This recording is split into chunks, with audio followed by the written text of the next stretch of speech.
One Directioner right now. How you going? Yeah, Niall, good. How you going, mate? Niall Horan, as I live and breathe. Hi.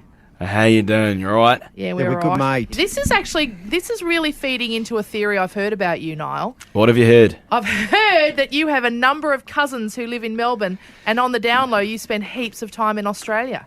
Oh, I'm absolutely addicted to Australia. My cousins were living down there. 2 of the boys were living down there, and then they got followed by like 10 of my best mates. So at one stage, there was 12 guys, and I think 9 of them were in one house. And that's what I heard. And you know what? He doesn't even stay in flash hotels. He stays in this Fleabag share house with all these boys in St Kilda, I think, was it? A couple of them were down in Balaclava. Oh, Right, yes, yeah, yes, same yes. area, yeah. Yes. They're Clava, you know what I mean? Yeah. Well, mate, you know that's how this country started. A couple of dodgy Irishmen were sent out here. Their brothers came and more came, and We love it. that's how it all rolled. Yeah. It is. We get so excited if someone loves us here in Australia. I love it. But you say that some of the greatest memories of your life are in Australia. Oh, Yeah. Niall. So what are they? They can't be just a big night. I don't know. Just good times, isn't it? Come down for I love Australia Day. I think it's a great idea. It's just another excuse for a piss up, innit? Do you go to the Elephant and Wheelbarrow? No, I haven't been in there. I don't think. Well, you It's have good- to be the only Irish kid who's not been in there because that's where the Neighbours tour leaves from. Niall, come on. Really? Come on, mate. I'll make sure the next time I'm there, I'm all over it. Okay, good. So I want to talk to you about this Slow Hands. It's almost Yeah. bluesy. Oh, my God, I really love it. Does that mean Yeah. that all the time you're doing the boppy stuff with the boys, you sort of had this desire to get a bit more grungy, a bit more rock and roll? No, because actually, if you listen to One Direction albums deeper, Well, I than the do, singles- obviously. You know, how Yeah, dare there's- you there's- suggest I don't? He's all about the album tracks, mate. All about Yeah, it. a lot of it is not that boppy, really. Like if you listen to it, there's some very different styles of music in there. You all shave now. That's the big difference. Yeah.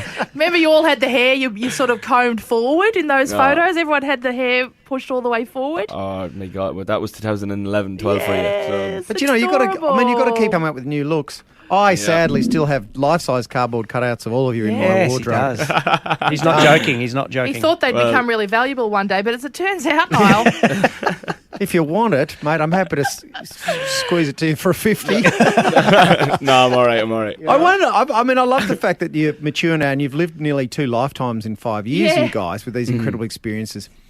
Yep. Did there ever come a point, because you seem just like a regular lad, where all the screaming and all that, because you were so wonderful to your fans and that's what just drew more people to you. You were very generous and you loved the fact that they loved you. But was there just times when, oh, this hurts my ears. This is actually hard to live with?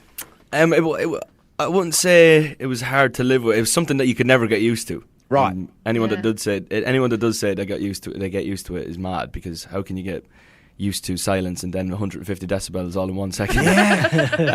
So yeah, it's definitely something that you can never get used to, and I don't think I'll ever will. But sometimes you would, like, the only time I found it frustrating was, if you wanted to get out of the hotel, or for instance, we're in Peru, I think, one time, and there was like 10,000 people outside the hotel. Oh my God. And Liam comes in and he says, "Come on, boys, we go shopping." And then me and Louis started laughing. I said, "Open them curtains there and have a look outside in the street." And the police had counted 10,000 people. Oh, wow. man. So you can't So- go anywhere. So You no just gotta- disguises? So it's a little bit different now. No, with the disguises, if you get caught wearing a disguise, you just look like a bigger idiot. To be Yeah. honest. So, but yeah, that was probably the only time I ever found it a tiny bit frustrating. But again, it's all part and parcel, and there's nothing really you can do about it. More with our chat with Niall Horan coming up in just a sec. It is 8:17. Let's check your traffic right now. What about what Louis said the other day? It made me sad when he goes, What? everyone else, Zayn had the voice and Harry's cool and everyone loves Niall, and then there's just me up the back dancing. Well, he knows that we don't think that. Yeah. Obviously, I don't think anyone else but thinks I that. just thought it was very strong of him to say stuff like that in an interview. It's hard. It's a hard thing to do to just throw yourself in front of a journalist and go to town on yourself. So it's very self-deprecating. But Well, there was no need for it. There was no need for him to be like that. He's one of my best friends and was a very, very, very extremely valuable member of the band, and we probably would have lost the plot on a few occasions if it wasn't for him. I don't think anyone else thinks of him that way, but so Yeah, it's an I know. interesting insight, isn't it? And also, I think you're right. It's brave because I always imagine that people in your situation, no matter how open you start out, that there would come a day where you just think to yourself, you know what, I'm just going to give basic interviews from now on. I can't be bothered with the drama of saying something and then it goes viral and it becomes a huge deal, you know? Did you ever get a bit like that? Did you ever close off a bit for a while?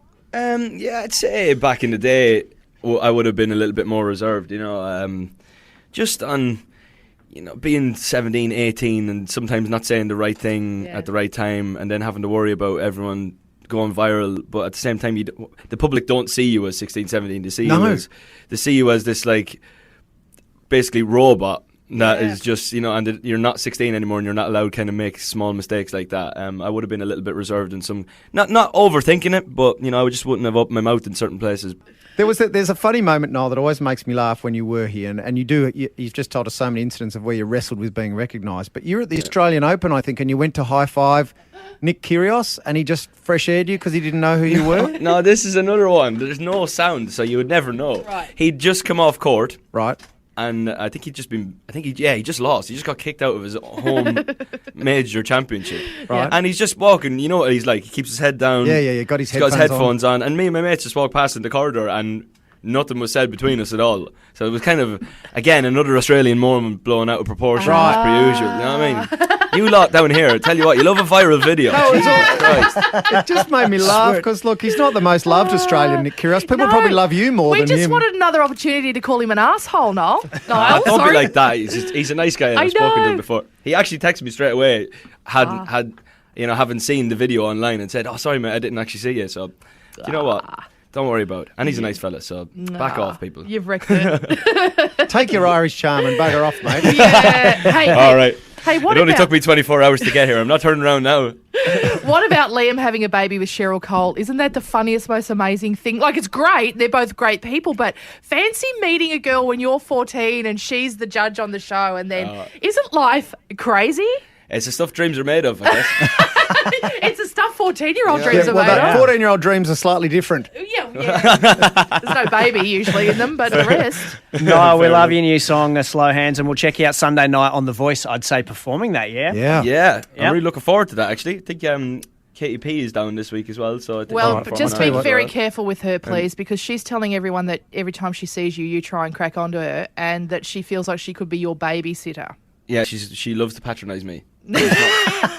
And it's not fair. Is this an ongoing thing with you guys, where she patronises you, you ask her for a number again? It seems to be. I know.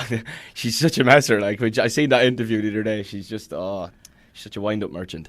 Anyway, I love her. We'll take care of her if you want, mate. I'd love it if you two had a baby together. Now, that would be another dream come true, wouldn't it? All right, guys, I'll talk to you later. Bye. If you could impregnate her on Sunday night, Niall, I would love that, okay? Live from The Voice. Yeah. Thanks for the chat this morning, Niall. All right, guys, I'll see you later. Bye. You lunatics. You are beautiful. Thank you. Cheers.